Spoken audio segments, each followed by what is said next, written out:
I'm James DeBacco. I'm Martin Leva. And I'm Susie Hess. Our Stories Matter podcast was born out of a need for a brave space for people who experience the criminal punishment system to share their truths. This is Our Stories Matter, brought to you by Trauma Informed LA. Our Stories Matter celebrates the complex lived experiences of activists and healers by sharing their inspiring stories. In Season 4 of Our Stories Matter, we will focus on two organizations that are dismantling the 46,000 collateral consequences, Homeboy Industries and Forestry and Fire Recruitment Program. All right, so today we have the privilege of introducing Gonzalo Alvarado from Homeboy Industries as a servant to life, humanity, and as someone who does his best to align himself with a journey of love, pain, and restoration. Gonzalo's current role in Homeboy Industries is a work readiness trainer. He has searched the principle, my creed is my life. So, can you tell us about how you became involved with Homeboy Industries, and how does it feel to be a part of Homeboy Industries with your personal experience? Sure. First of all, thank you for having me here today. Well, how did I come to Homeboy was because I was what they call a juvenile lifer. So I went in I was 17 years old, was given a lot of time. But after 23 and a half years, I was paroled to LA. So anyways, one of my, she's like my godmother, second mother, Nancy DeMartini. She started writing me inside prison like around 2004, and she knew about Father Grit. And she had read also Tattoos on the Heart. So she sent it to me, and I read the book as well. And it was during the time when I was already going through a transformation in my life. And then let me backtrack a little bit because it's kind of funny, though. Because I was telling G that the first time I met him in juvenile hall, I was facing like 1 million years to life. And we used to go to church just to check out women in there, to check out girls. Oh, wow. So G was there, and he used to check out the girls, too? Yeah, we used to have girls in there at the time. So, but the point is that G gave me his car, and I just threw it away. Yeah. I wasn't ready for that. I was not thinking about, I'm going to go to Homeboy Industry and that. But moving forward, like I was saying, I finally got out. I was almost 40 years old. I got out in October. I was going to turn 40 in November. And honestly, I didn't have like an idea. Like inside, you have all these programs that prepare you for the streets. You make a parole plan. You do all this stuff. But when I got out, I really had no sense of direction. So I was almost 40 years old. I didn't care about money and stuff like that because luckily I have a family that, will support me on that. But I just felt very isolated from everybody. And so Nancy's encouraged me to go to Homeboy Industry. And I really didn't have I just have read that book, and so I show up at Homeboy Industry. And I believe I waited for the day that I turned 40 when I went to Homeboy. So on my birthday, and they and I lucky that Father G was there, and I was able to talk to him because I guess how can I say it, I didn't felt the impact that I was actually outside until I was sitting in front of G and because I didn't feel that I could spill my guts to my mom or to my family or to anybody else, to my parole officer, the least. So I just needed somebody to hear me because I'm somebody who always presents himself that I have my shit together. But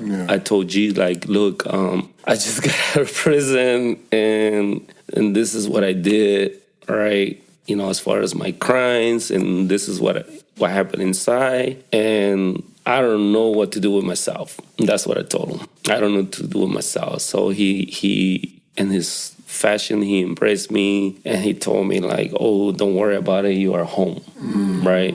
So the whole office disappeared. The people in the back, because there's people waiting for him to be seen. Everything disappeared for me. And it was just me and that man, which I didn't know him, I didn't know him up to that point. But it was in that moment that I found this man that I don't even know, but I felt a certain energy, I guess, that I could do this with this man. And I didn't feel embarrassed to cry or to be able to be open and say, I don't know what to do with myself. And I feel so guilty as well. I didn't even realize how much shame, guilt, and everything else, it just came crashing on me at that moment. And I didn't have the confidence to share with my mom or my sisters or anybody. So that's how I ended up being a homeboy. And I know that's a long-winded answer, but that's... Yeah, I'm just fascinated by the fact that when you were at Homeboy, you actually had the opportunity to run into, Father G while at Homeboy Industries. And I know from previous experiences that it's hard to just run into him because he's so busy. Correct.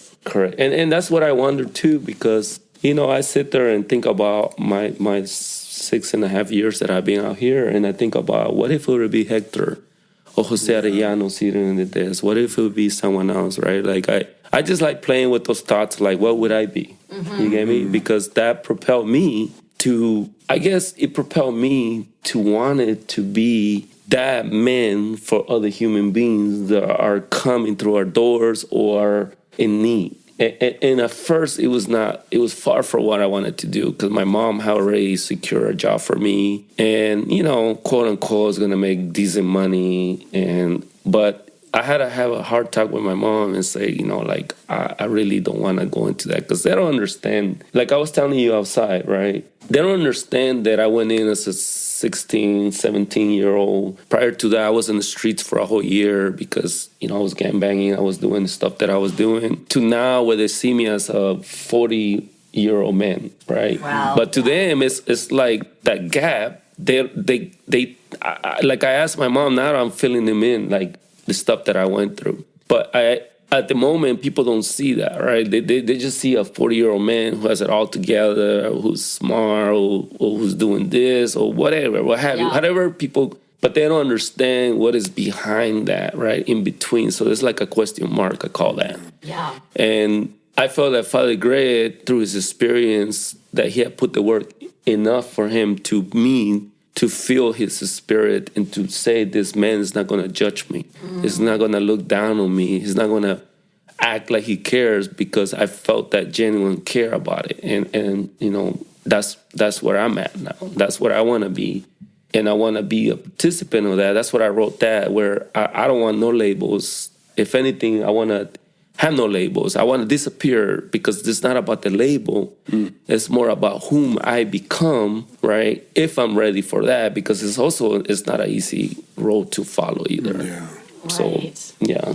I think you were ready for that. I think it's a very important question to ask. Like, what if it wasn't G that was sitting in that seat, right? And, correct. Yeah. I want to backtrack a little bit, because I think one thing you shared in beautiful intro of who you are, you said in 2004 when you were doing the transformation. Correct. Can you tell us a little bit about what that transformation is? Yeah. Well, it's because, again, I grew up in a world. I was born into a world that now I understand it more. Right. I was born in this pueblo called Sonsonate, and like I was sharing with you, it's the heart and center of the native culture in El Salvador, because El Salvador also has a story that's super beautiful, but it's also tragedy involved in it, right? And it comes from way before, when the people, the Spaniards came, and we came too, because my people, where I come from, we also were like making our ways into there, right? Because I come from the Nahua people, and typically there was people who are known as Mayans, right? Which is a term that they don't call themselves that. Like, I don't call myself in El Salvador, I'm Nahua. I would say I'm from Izalco, I'm from Sonsonate, whatever. So along those lines, I grew up in that world where people are either ashamed to be native, or people are, it's a culture where, but it's kind of curious, because everybody knows everybody in the pueblo. Like, during the 80s growing up, there was only 2 robberies that I remember. And the whole, and people like, oh, El Salvador is violent, but it's not like that, right? But there is also this thing about men, right? Like the lines are very like drawn, right? Like, me as a man, I was catered to, like they would clean my clothes, they would cook my food and stuff like that, right? So, but when it comes to like resolving problems, the way that I saw my elders, or I saw people, not my immediate family, but I saw outside, was like, you use weapons or you use your fists, like there's no talking, because if you do that, like you are viewed as weak, right? So mind you, I grew up with no mom, and my dad was like kind of like a once a month dad, kind of like that, and he didn't know how to handle me. So he kind of like tell my mom like, "Oh, your son is so prideful." But wait a minute, I was a child, like it was your job to shape me into a man. So moving forward to that, when I came to LA, I was 14 years old. My mom left me when I was a year old. And she was already married. She had the whole American life, which is a house, middle class, probably lower middle class neighborhood, but it's a nice neighborhood. And my sisters are in school and, all this stuff. So, but I didn't fit in with them, with the whole, right, like getting in the program, like going to school. I didn't mind all that, but just something was going on inside of me. So now what I'm giving you that background is to answer what you were asking me, right? So being out here, 14, 15, I figured at home, they don't understand me. I was the typical, like, nobody understands me. And I was an introvert. I'm still an introvert. So I used to try to figure out things for myself because I had done that my whole life, right? So at the end of the day, I ended up joining again from LA. So I started running away from home. It was during the 1992 uprising. Mm-hmm. So I'm not gonna lie to you. I felt like at home with that, with the chaos, right? I didn't feel at home, but I felt at home with the chaos, with not being told what to do, doing whatever I wanted. And I did bring it up to my teachers. Like I was telling them, my teacher, like, look, I'm having problems at home. I even called a hotline, but there was nothing like follow up or nothing. So wait, a hotline? What do you mean by hotline? Hotline. Yeah. Well, I called the boys' clubs or something. Oh. Yeah, and it's still vivid in my mind because I remember, like, again, I wonder, like, what would it be right? Because I mean, I was not being like beat up or nothing like that at home, but I felt very disconnected from everybody. Yeah. Like super disconnected. Even kids out of school, I was so angry and I felt so hurt that I just want to pick any fights with anybody. Yeah. Like anything will trigger me to want to fight. Yeah. So that's why I understand, the kids that I work with now, that you are, like, I felt it was unfair, number one, that I came here and I had this fantasy about how it's going to be with my mom, living in the United States. And to my 14-year-old mind, it was nothing like that. Mm-hmm. Like, my mom worked like crazy. My stepdad worked like crazy. I was left alone at home, right? Typical story of immigrants, right? They work. They want to pay the mortgage. And the kids are, my sister was the babysitter, but then it was me. And then I will go with my stepdad to, because he had his own after work as well. So sometimes I will help him. But most of the time I will be alone at home. And then, there was conflict with my mom because she understand, like, well, you have a home, you have a school, you have things, and why can you behave, right? So that was the thing. And then by then I already closed myself up to whatever she was saying. Yeah. And I came out like as I was in El Salvador because I was a almost full-grown man by then, right? Almost, even though I was 14. So I started running away.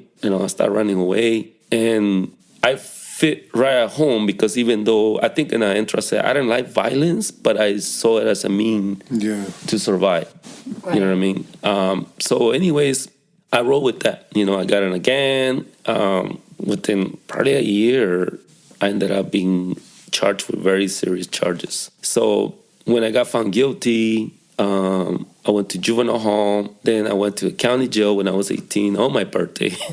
And oh wow. Yeah, so I was introduced to what the politics are now inside because I didn't think I was gonna come out. Like I thought I was gonna die in there. But I don't think we think about like tomorrow. We just think about that moment, surviving that moment. And you say something about 9,500 or somebody. You say something. The county jail, right? Yeah. So I went through the whole thing up and down. There was incidents in there that happened that night, and I only lasted like maybe 3 months in the main line, and I was locked up in the game module because I have tattoos that were, related to gangs and all that. So I ended up being in a gang module, which was like exclusively lockup. Like that's where all the fuck ups are at, all gang related, and they separate you by race. Moving forward, the violence is pretty high. Yeah. It's pretty high, and I was forced to kind of shut down a lot of like my emotions. I was writing, but I was not keeping my writing because that was the only way that I could cope with life, right? Because a lot of my friends that came from juvenile hall to county, they start using drugs. And some reason I didn't want to use drugs. I felt like I don't want to use drugs because I don't want to give up that part of myself. But a lot of them, they were using drugs. They all started using drugs because we were kids that were going to be there for the rest of our lives. You said that you took up writing, right? Yes. So yes. I'm just curious, what mode or what style of writing did you take up? Well, it was at first it was just documenting the stuff that I was witnessing, but Almost like an ethnographic journal. Yeah. And then I started, writing poetry as well.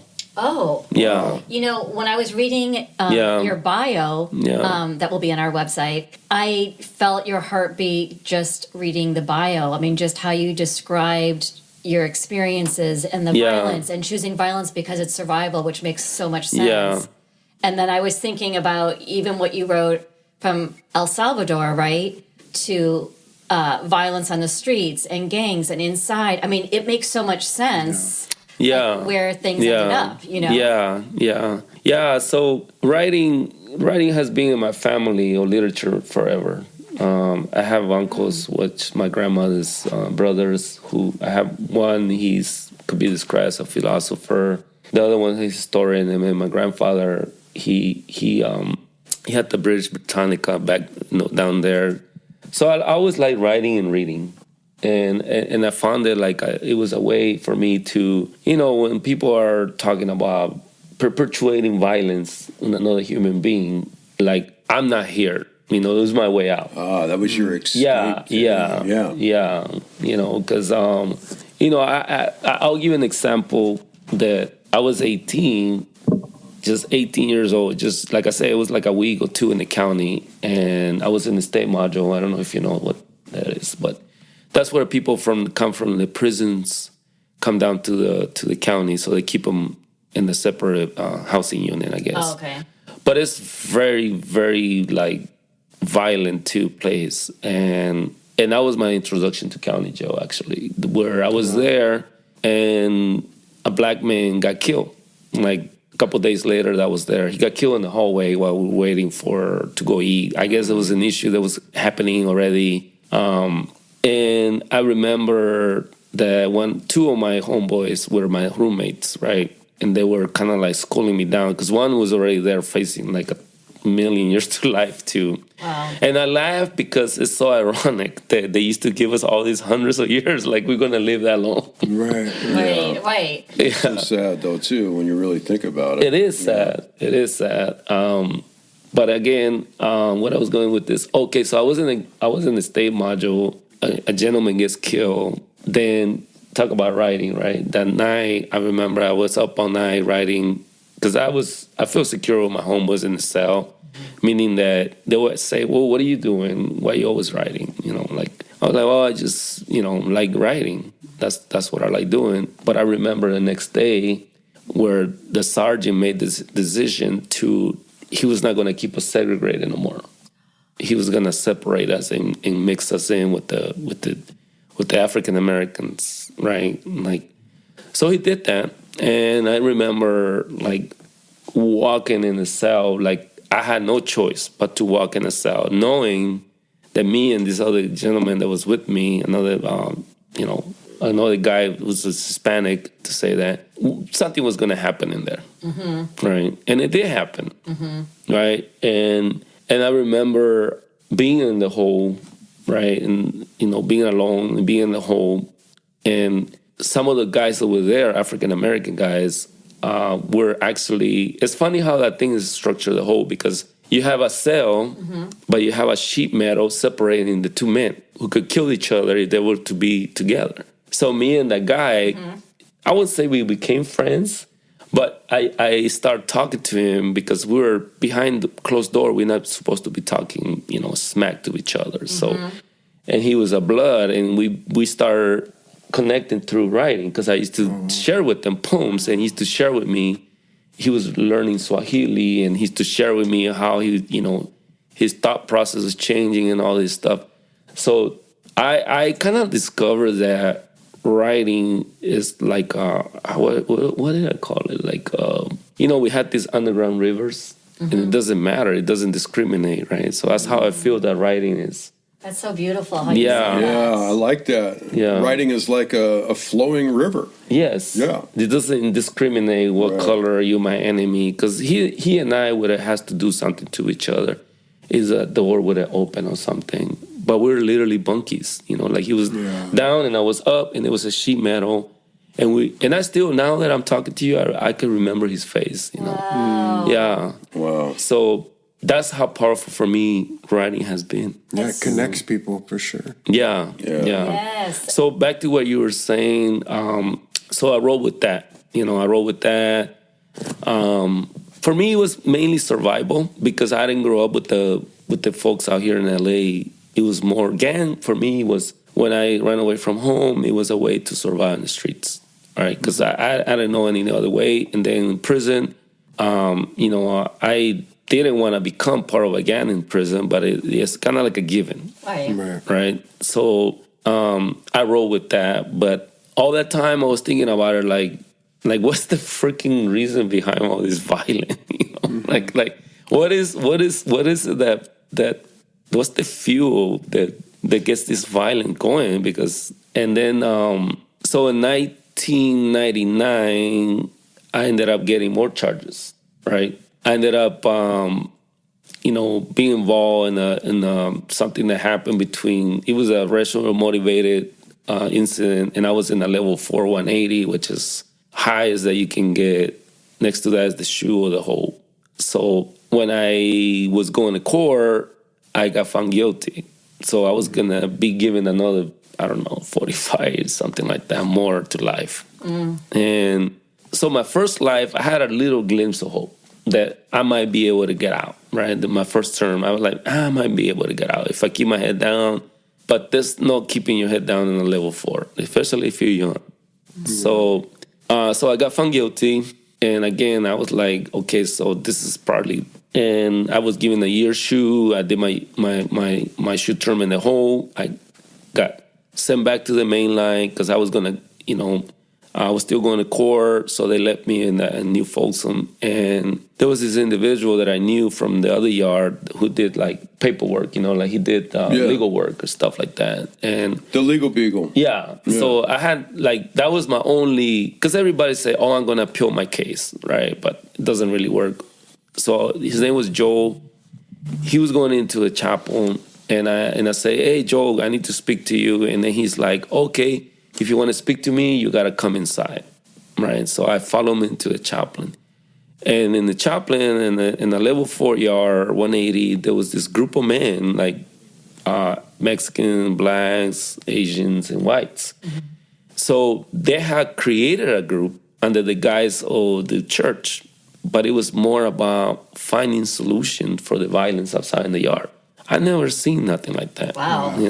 Yeah. So it was called the men's group. So I sat down and, I was on my guard, but I started hearing them. So that was the seed that was planted for me. Wait, so you're saying that a group of men on a level 4 180 yard, outside of the MAC reps, outside of the politics of prison, actually formed their own internal group to help quell the peace on the yard. Correct. Wow. That's amazing. And is this a documentary that is called The Work?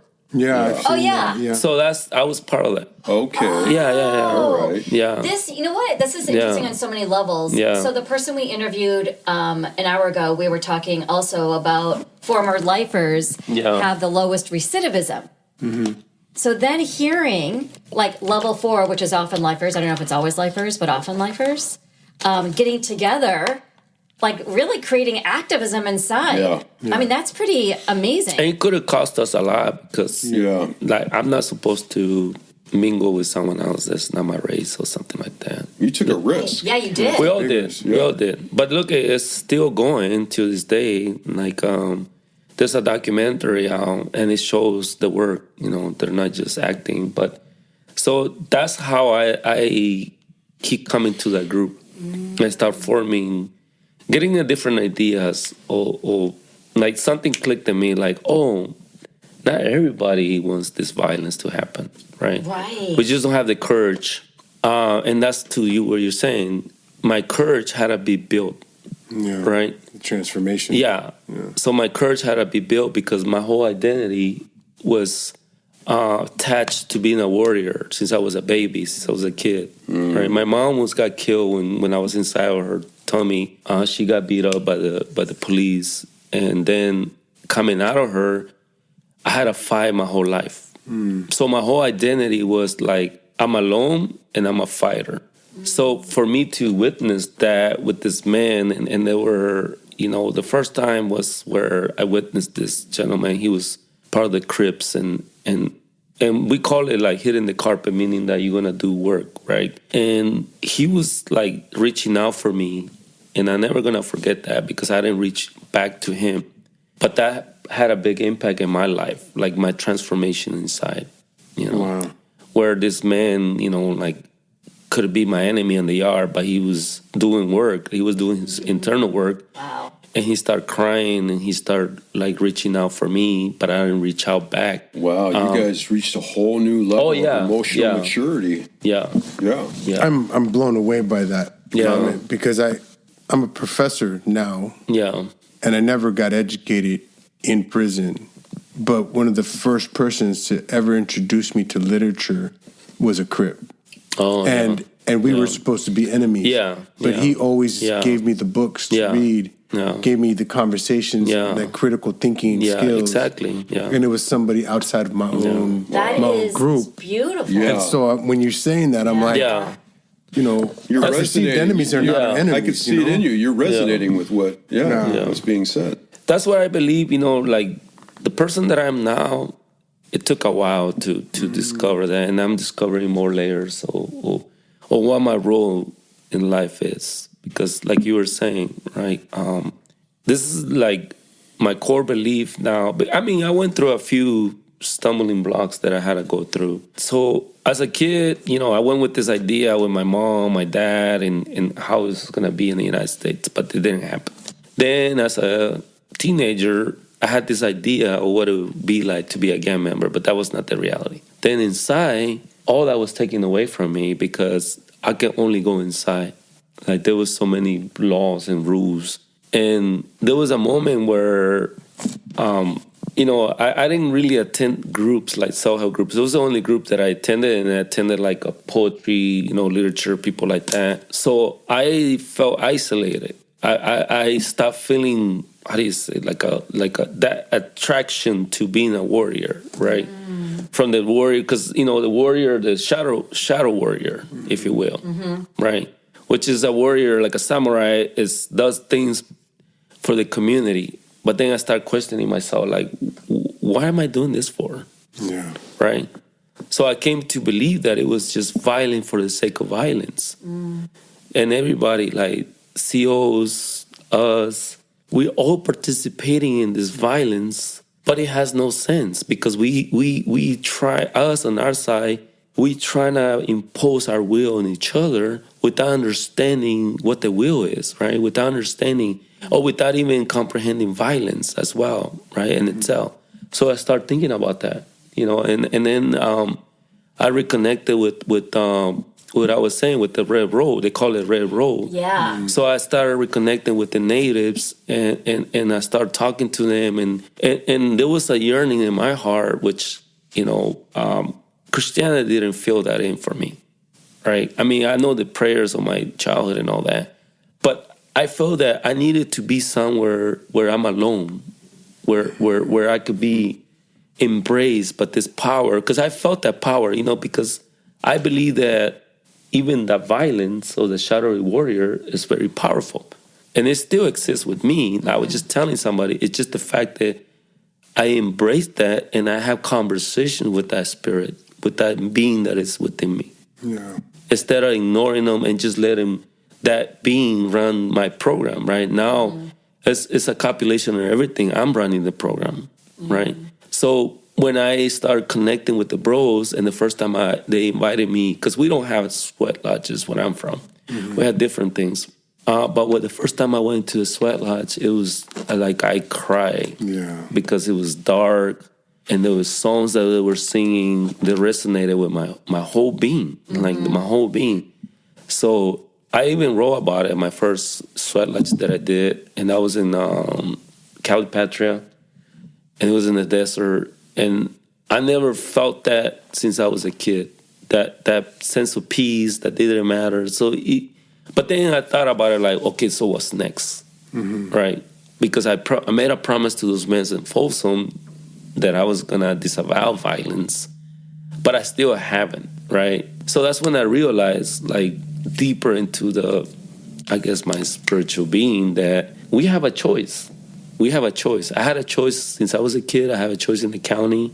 And you know what the biggest choice that you have, and we don't face that? My life belongs to me. So if I really, like, I start reading about Malcolm X, about, Nelson Mandela, Rigoberta Manchu. She's like an activist of Guatemala. Yeah. So once I realized that, I have a choice and I have a power. It's my life. And I could surrender my life, truly surrender because to that, or I could continue playing the part.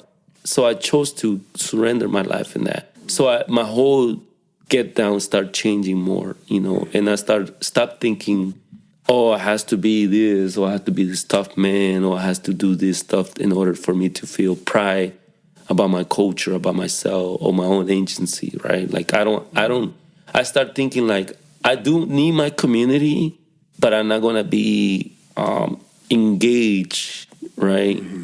I choose to not be engaged in this violence. So you get me? You and what I'm hearing you say is that you rose to a level to where you discover that your machismo that you were carrying inside prison wasn't as important as your self-integrity and your growth as a human being. Well, I wouldn't call it machismo, right? It's more like a power, and we will it like. See, that's what it is. I will it without conscious understanding of it. Now I became aware of it because I went from being a regular gang member to be a gang member in the streets that are like 24/7.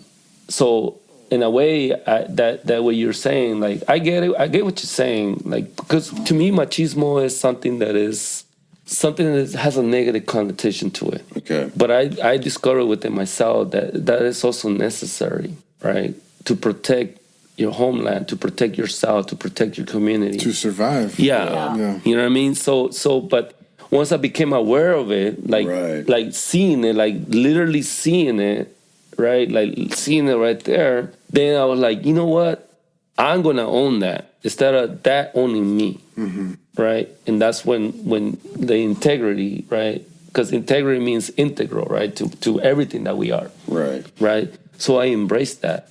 I'm not gonna lie to you; it's scary because fear was still there, right? Yeah, sure. And that's what I just told the people that I was associated with. I didn't say, I'm no longer part of that, but they can notice the change that took place within me. Even guys that grew up in the juvenile homes, they'd be like, "Hey, you're not coming to eat with us, hey."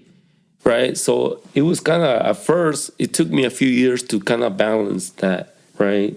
Like, and then go to a programming yard, what they call programming yard, which a lot of us would be like, "Oh, you're a coward," or this, that, and the other. But it made me realize, like, it's okay, right? It's okay. So I was telling you, I transitioned into that, being controlled by that power, but that machismo, if you want to call it that, terms are terms, right? Into becoming a different creature where I'm embracing the fact that I don't have no control. No. And the only control that I have is my life. And if my life is what it's going to take, then it's fine. Yeah. But I know it's easy to say that, but to actually mean that within those circumstances, I understood, right? I understood, like, oh, that's why Martin Luther King, he was not concerned about his life. Yeah. Or Malcolm X, like, all these people that in my country, like, there was a guy named Romero who spoke out against power, raw power, and it cost him his life. But I understand, like, oh, it's bigger than anything. Yeah. Or we can play the part and continue on, happily, I guess. Yeah, they see things bigger. Yeah. And I was thinking what you were saying, and then I think about your lived experience. So, and I always say that, so you probably don't, actually, you don't know how we even know each other, but James and I teach at USC, and James is an MSW student at USC. And what I find amazing is, I'm like, God, you have amazing like leadership and strategy, which you always had. He had when he was inside as a former lifer. Yeah. And he's just fueling it in a different way. Yeah. So those skills were always there. And so then when I think about you of like just how you're seeing power differently. I mean, you always had power. Yeah. But now it's sort of fueled in a different way. Yeah. It's amazing just to see that. Yeah, that's like these two gentlemen, they chose to go into academia and go explore that, and it's a beautiful thing because, like you were saying, like inside, I was teacher's aide. I was developing classes. I was developing programming, and it came naturally to us. I mean, to me, it came naturally, right? Like we were, and backtracking to not having the proper guidance. Yeah. As a boy, I felt that I was invincible, and I carried myself through that until I started hitting walls, right? Mind you, this crime that I got arrested for was in the sequence of crimes that they arrested me, let me go, arrested me, let me go. So I went with that. Like, I'm never going to be, Yeah. And then inside is a whole different world. Yeah. You know what I mean? So that's how I start challenging myself, right? Started like, how far can I go? You know what I mean? And I also had the privilege, I guess, that a lot of natives and people from out here used to come inside, and I used to like ask them like, oh, what is the Sundance? What is that about? Or what is this? Or what is that? Right? And they were, gracious enough to humor me and kind of talk to me. And even I say, how do you pray? Right? Because, I learned to pray like Our Father, Lord in heaven, and then you sing your songs. He said, well, if you're going to pray, he said, just pray to the Creator, right?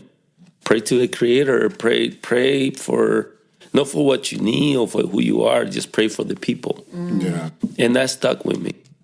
Like pray for the people. Like, so in that regards, I say to myself, okay, so I try the way of the shadowy warrior. Now let me try the way of walking the red road, right? You know what I mean? What is that going to look like? But it's as challenging as being a, Yeah. Yeah. Yeah, it is very challenging because I had a lot of challenges out here. I had people who wanted to assault me, to attack me. And after your transformation, yeah. I can imagine that. Yeah, that's rough right there. But I didn't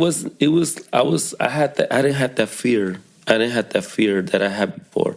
So I realized that when I was running around or running and being this other guy, that I had a lot of fear. Yeah.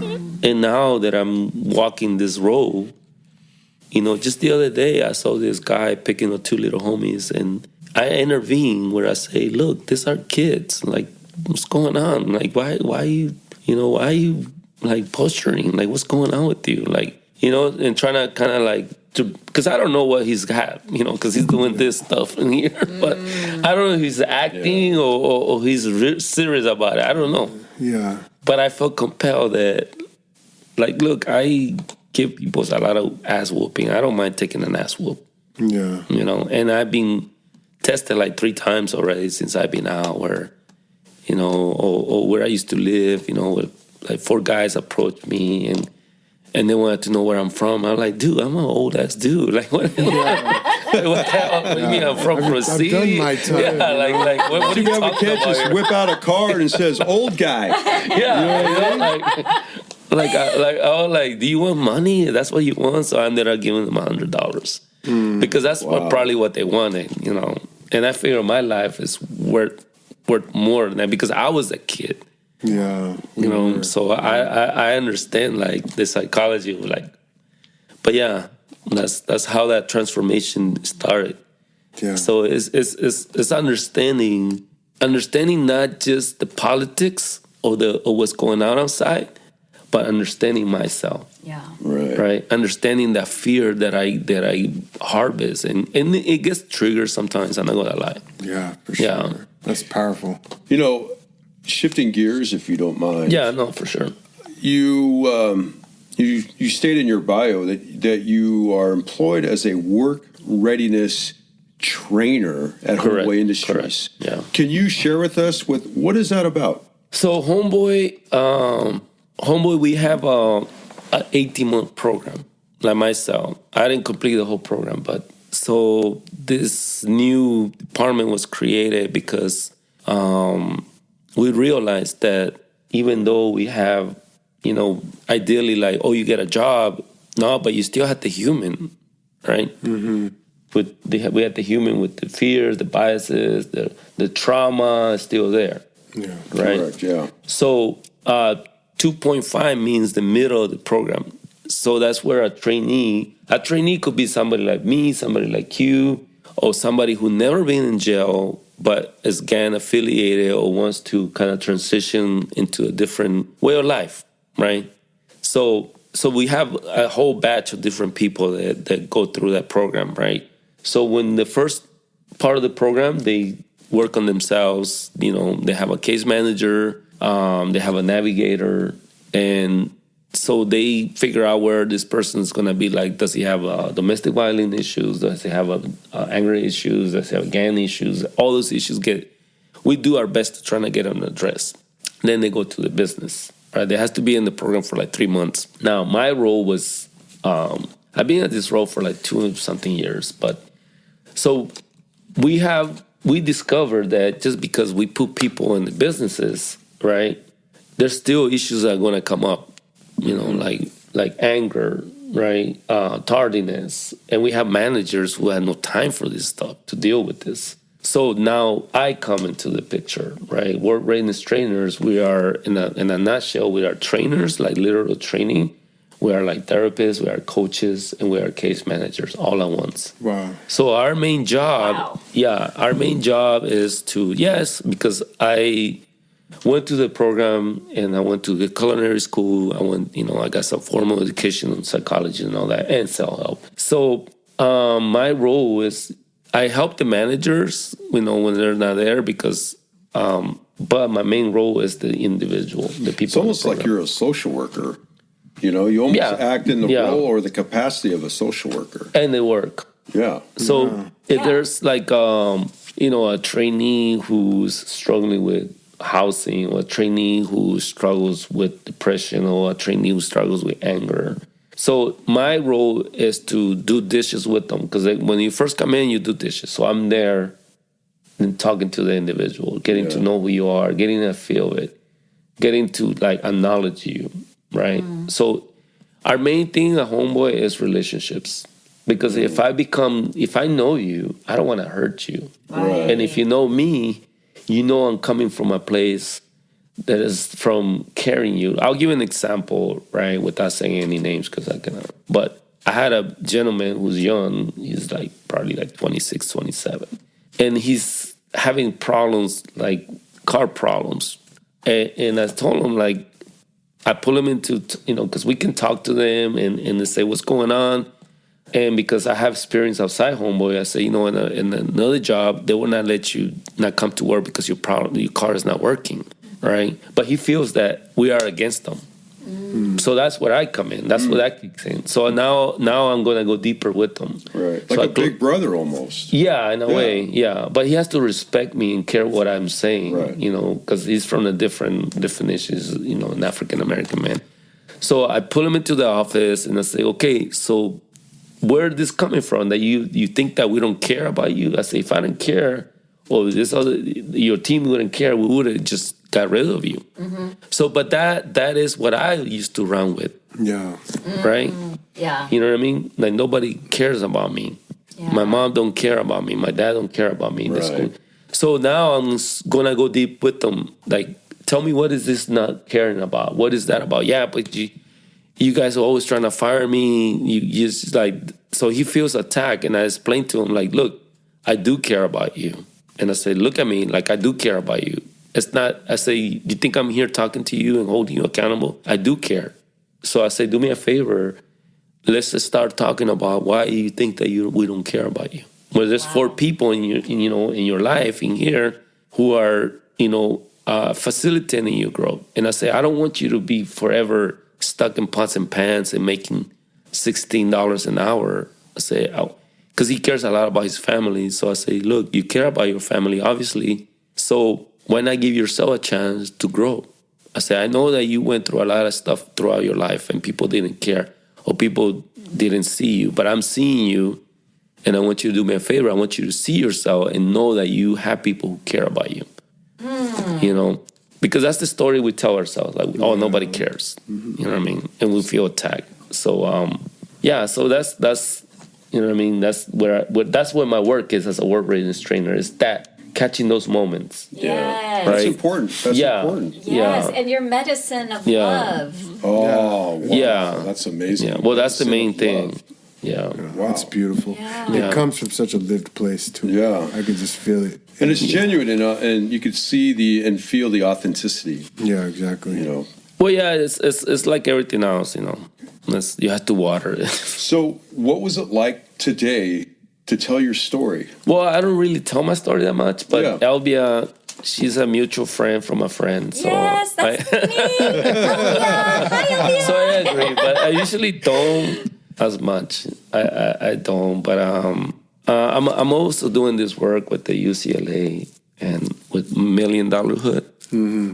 So I feel that telling my story, sharing my story with the people. Well, personally, I feel like there's so many stories, but I be inspired by people, because we're not an island. So I feel that sharing this with people can also, it's my hope that it will go beyond you guys, right? Because you guys are already in the movement of change. You're doing your work. You're a professor. You're doing your thing, and I don't know who listens to this stuff, but I guess my hope it will be by telling my story is for folks who are allies or civilians to not feel sorry for me, or not to feel like, oh my God, you're so brave and all that, but more a call for action. Yes. If you will. Exactly. That's a good way to put it. Yeah. That's a I very love good way that. to put it. Yeah. I love that too. Yeah.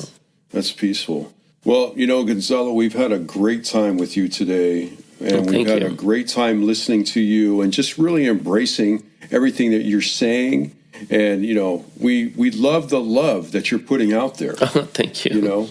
And so from all of us, we just want to say thank you for being here on Our Stories Matter. Okay, thank you likewise. I appreciate what you guys take the time and put all together and do your thing. I really appreciate that. I so appreciate your poetic justice. It's beautiful. Yeah. I mean, we all have a gift and a talent, I guess. Yeah, I can see us. And I've been on the Red Road for a long time, and I always elders that say, the people who are meant to cross your path will cross your path, and I'm really glad that you and I recrossed paths today for sure. So thank you. Thank you. Our Stories Matter is brought to you by Trauma Informed Los Angeles. We want to thank Homeboy Industries and the Forestry and Fire Recruitment Program for sharing their experiences and opening their doors and hearts to us. Thank you also to Fabian Deborah for allowing us to record at Homeboy's Art Academy. Thank you also to the University of Southern California Good Neighbors, and thank you to Yehuda Price for composing our original music while incarcerated. Thank you, Ivan Reyes, our amazing editor. Please consider giving us a review with a 5-star shout-out. Subscribe to Our Stories Matter wherever you get your podcasts. Join our trauma-informed Los Angeles community at traumainformedla.org. Please go to our website to read the full bios and credits. Join us next week and stay tuned for more Our Stories Matter. We would like to take a moment to acknowledge the original stewards of the land where our event takes place today. Trauma-informed Los Angeles acknowledges the Gabrielino Tongva people as the traditional land caretakers of the Tavangar, which today is the Los Angeles Basin and Channel Islands. We are committed to uplifting the names and community members of these lands and across the nation who reside alongside us. We also want to acknowledge the suffering and forced unpaid labor of enslaved Africans and African Americans, which enabled the start of this country.